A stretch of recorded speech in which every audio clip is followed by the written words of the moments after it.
दाहा नदी की कहानी कुछ इस प्रकार है।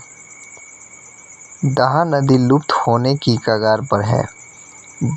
सिवान जिले की जीवन रेखा संरक्षण के प्रयास जरूरी विगत 3 दशकों से प्रदूषण की मार झेल रही है।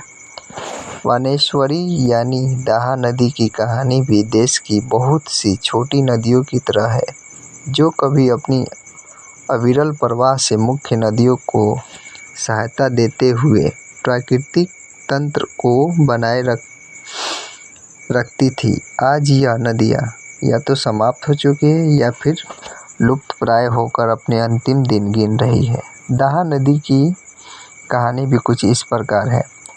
दाहा नदी कुछ भी ऐसी ही विकट परिस्थितियों से जूझ रही है।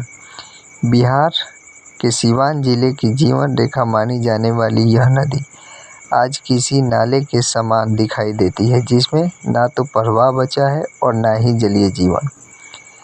80 के दशक के बाद से ही दाहा धीरे धीरे प्रदूषण की चपेट में आने लगी थी, लेकिन आज तक ना तो प्रशासन ने इस नदी की सुध ली और ना ही आमजन का सरोकार इस नदी से है। यह बेहद दुखद है कि लाखों लोगों के जीवन से जुड़ी एक नदी आज आबादी के बोझ तले दबकर एक संकुचित सा नाला बनकर रह गई है और किसी के पास इसके प्रति जवाबदेही नहीं है।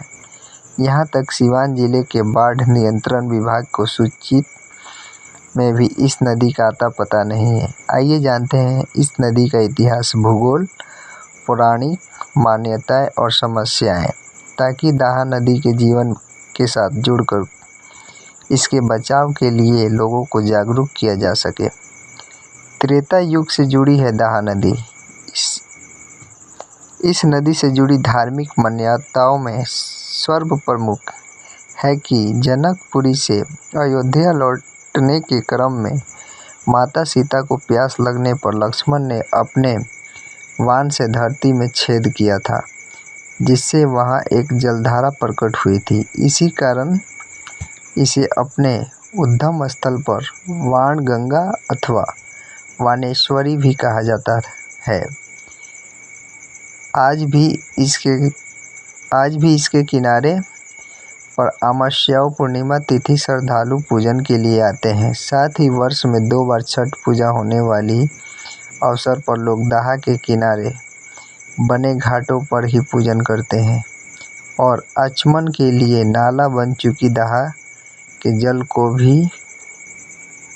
ही पीने को विवश हैं। भौगोलिक वर्णन। बिहार के गोपालगंज स्थित सासा मूसा चंबर से निकलने वाली इस जलधारा का स्रोत एक आर्टिजन कुआं है, जहां से यह नदी सिवान और सारण में लगभग 85 किलोमीटर का सफर तय करती है। नदी जिले के 6 प्रखंडों में से गुजरती है। बढ़िया, सदर, हुसैनगंज, हसनपुरा, सिसवन, आंदर प्रखंड से होकर गुजरती है और मुख्यतः यह वर्षा जल का आधारित नदी है। आज से 30-40 साल पहले यह नदी काफ़ी चौड़ी और स्वस्थ हुआ करती थी। इसके पास